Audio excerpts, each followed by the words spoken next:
ఎక్కువగా పనిచేస్తున్నట్టు మనకు అర్థమవుతుంది.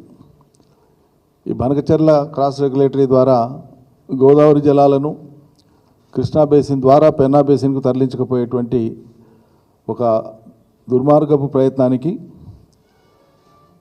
మౌన సాక్షిగా ఉంటున్నట్లు కనిపిస్తోంది.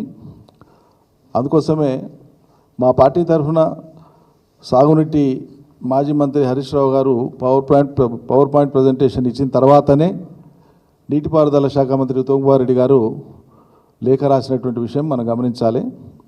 టీఆర్ఎస్ చేస్తూ బీఆర్ఎస్ చేస్తూ వచ్చినటువంటి డిమాండ్, మేమంతా చేస్తూ వచ్చినటువంటి డిమాండ్ కారణంగానే తప్పని పరిస్థితులలో రాష్ట్ర ప్రభుత్వం ఒక అఖిలపక్ష సమావేశం పేరు మీద సమావేశం ఏర్పాటు చేసి, ఆ సమావేశంలో కూడా ఒకవైపు మేము రాజకీయాలు మాట్లాడమని అనుకుంటూనే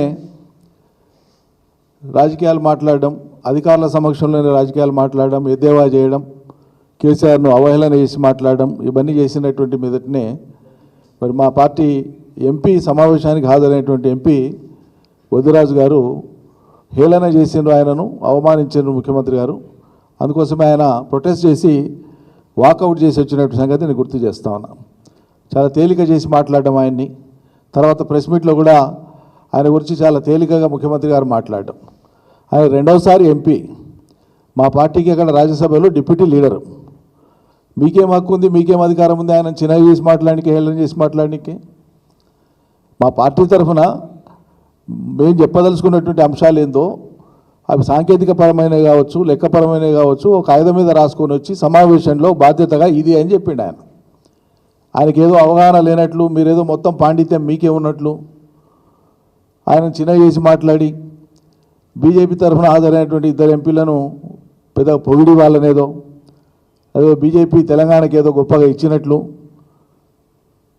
వాళ్ళ వల్ల తెలంగాణకి ఏదో ప్రయోజనం కలిగినట్లు, గొప్పగా ప్రాజెక్టులు సాధించి పెట్టినట్లు, లేకుంటే ఇక్కడ ఉండే ప్రాజెక్టులకు వాళ్ళు ఏదో నిధులు తెచ్చినట్లు, లేకుంటే ప్రత్యేక ప్యాకేజీలు ఇచ్చినట్లు వాళ్ళనేమో నెత్తినెత్తుకొని తెలంగాణ ఎంపీని మాత్రం అవమానించి, ఎందుకు ఆయన బలహీన వర్గాలకు సంబంధించిన మనిషి అని ఇంత తేలిక భావం ముఖ్యమంత్రికి? ప్రతిపక్షంలో ఉండేటువంటి వాళ్ళని పిలిచేటప్పుడు కనీసం సమయం ఇచ్చి మేము డిమాండ్ చేసినాం అఖిలపక్ష సమావేశం పిలవమని. ఒక్కరోజు ముందు చెప్తారు. మాకు రాజ్యసభలో ఉండేది నలుగురే, లోక్సభలో ప్రాతినిధ్యం లేదు. మరి లోక్సభలో ప్రాతినిధ్యం ఉండేటువంటి 8 మంది బీజేపీ వాళ్ళు ఇద్దరే కదా హాజరైంది.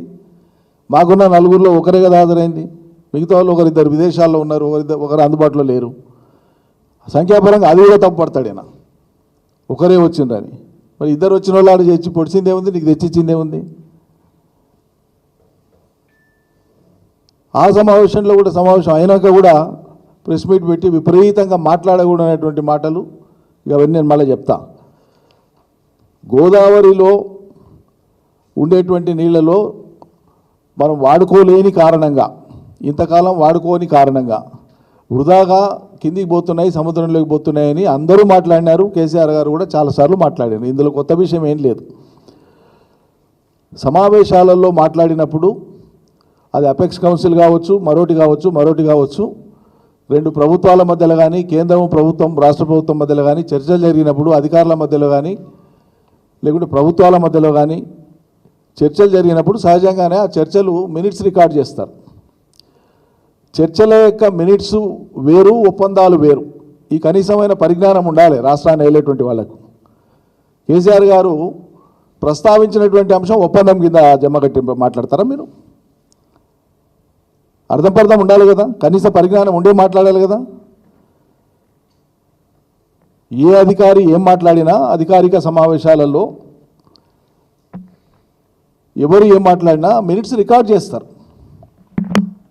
దాన్ని ఒక ఒప్పందం కింద చిత్రీకరించి కేసీఆర్ ఒప్పుకున్నాడు అనేటువంటి విధంగా మాట్లాడడం అంటే ఈ మీ మీ మీ అవగాహన రాహిత్యానికి జోహార్లు అర్పించాలి.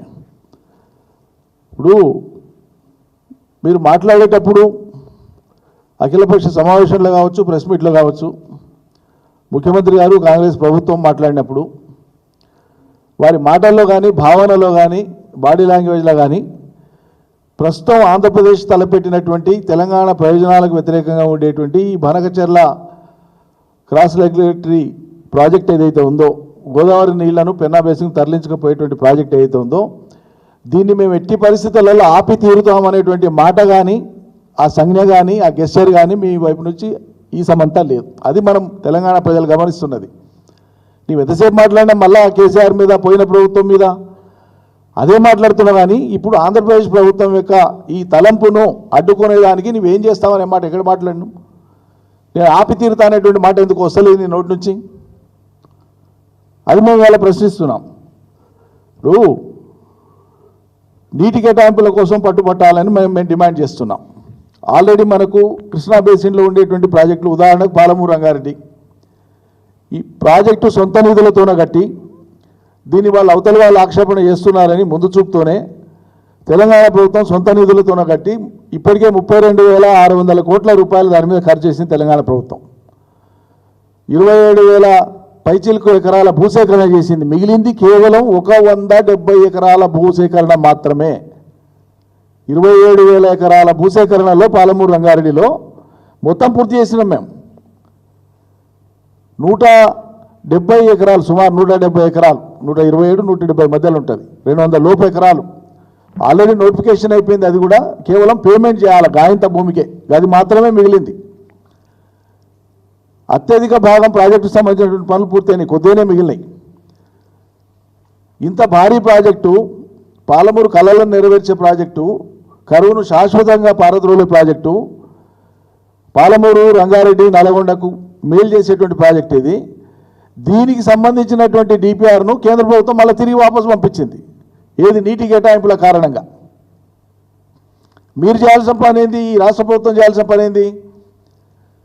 సింహభాగం పూర్తయినటువంటి పాలమూరు రంగారెడ్డి ప్రాజెక్టు ఆయనతో ఎంత మిగిలిందో దాన్ని కంప్లీట్ చేసి ప్రజలకు ఫలితం ఇవ్వాలి. అర్జెంటుగా దీనికి సంబంధించిన నీటి కేటాయింపుల ప్రక్రియ పూర్తి చేయాలని డిమాండ్ చేయాలి తెలంగాణ ప్రభుత్వం. నీటి కేటాయింపులు లేని కారణంగా డిపిఆర్ను వాపసు పంపించింది కేంద్ర ప్రభుత్వం. మీరు కేంద్ర ప్రభుత్వాన్ని అడగాల్సిందేంది? పాలమూరుకు న్యాయం జరగాలంటే ఆ మిగిలినటువంటిది కంప్లీట్ చేసి మేము నీళ్ళు ఇచ్చుకునేది ఉంది, దబ్బున మా పని కంప్లీట్ చేయండి అని డిమాండ్ చేయాలి నీటి కేటాయింపుల విషయంలో. ఈ డిమాండ్ చేయట్లేదు, ఇది కోరట్లేదు. అందుకే నేను మొదట్లో చెప్పిన తెలంగాణ ప్రయోజనాల కంటే కూడా తెలంగాణ ప్రయోజనాలు దెబ్బతింటుంటే మౌనంగా చూస్తూ కూర్చోవడంలోనే వీళ్ళకి ఆనందం ఎక్కువ ఉంది. కేసీఆర్ను తిట్టి, హరీష్ రావును తిట్టి, మురికి మాటలు లేఖి భాషలో మాట్లాడి,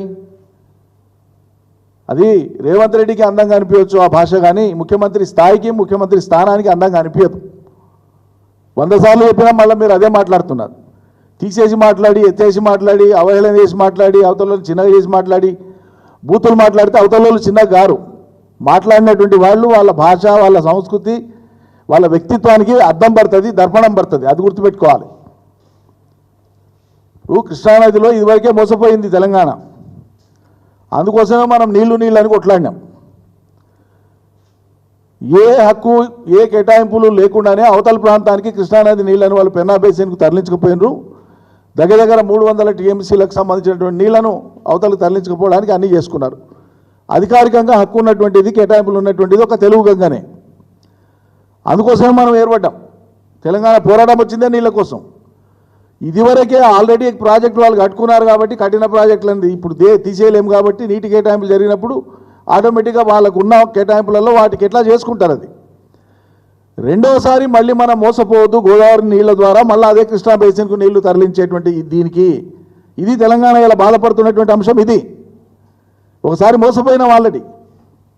కృష్ణాలో నీళ్లు లేవు. ఇలా రేపు శాశ్వత కేటాయింపులు రేపు జరిగినా ఆ కేటాయింపుల మేరకు అవతల వాళ్ళు కట్టుకున్న ప్రాజెక్టులు, యువతల మనం కట్టుకున్నటువంటి ప్రాజెక్టులు ఈ నీటిని వాడుకునే క్రమంలో చాలా ఇబ్బందులు వస్తాయి. భవిష్యత్తులో తరుగుంటుంది, షార్ట్ ఫాల్ ఉంటుంది, డెఫిసిట్ ఉంటుంది వాటర్కి.